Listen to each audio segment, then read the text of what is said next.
হ্যাঁ এভরিওয়ান, কেমন আছো সবাই? আশা করি ভালো আছো, আমিও ভালো আছি। তো এইখানে আমাদের বাড়িতে আজকে পুচকুমা এসেছে।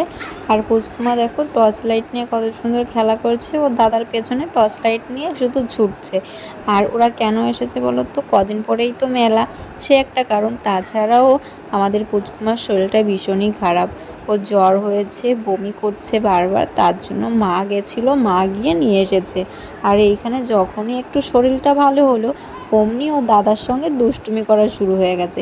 তোমরা তো জানো আমার পুচকুমা কিন্তু কোথাও 1 মিনিটও বসে থাকে না, একটা সেকেন্ডও বসে থাকে না। ওর শরীর ভালো থাকলে ও দুরন্ত এক্সপ্রেসের মতন দৌড়াদৌড়ি শুরু করে দেয়। তাই দেখো একটু শরীরটা যেই ভালো হয়েছে, তখনই দাদার সঙ্গে খেলা শুরু হয়ে গেছে। আর ও যদি চুপচাপ থাকে তাহলে আমাদের বাড়িতে মনে হয় সবাই একবারে শান্ত হয়ে যায়। তাই ও ভালো থাকলে আমরাও ভালো থাকি।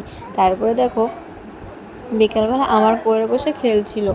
আর আমার চোখের অবস্থা দেখো, ছেলে তার জন্যই ভিডিওটা করছিল যে আমার মা তোমার চোখে কি উঠেছে। আর আমার এই চোখে একটা প্রবলেম আছে, আমার চোখে ভীষণ পরিমাণে অ্যালার্জি হয়। আর তারপরে চলে এসেছি চা বানাতে। সন্ধ্যার সময় তো ডেলি রুটিন চা বানানো, আর সেই চাই এখন বানাতে এসেছি। তো চা বানাতে বানাতে আমি যখন চা বানাচ্ছি তখন চা পাতি একবার দিয়েছি, দেওয়ার পরে দেখছি লিকার হয়নি। আর তারপরে আবার আমাকে লিকার দিতে হলো। এটা কেন হয়েছে বলো তো? আমি যে চা বানাই যে পাত্রে, সে পাত্রটায় আমার ননদ বসিয়েছে হচ্ছে দুধ, তার জন্য আমি আন্দাজটা পাইনি।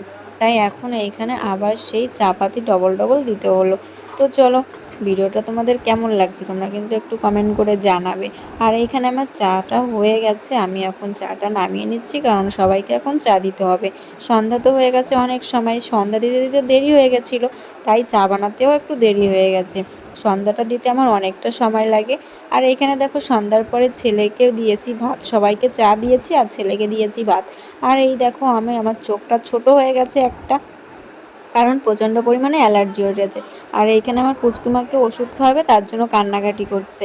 ওর মায়ের হাতে যখনই ওষুধ দেখেছে তখনই কান্না। ভিডিওটা কেমন লাগলো? ভিডিওটা যদি ভালো লাগে তাহলে লাইক করে দিও।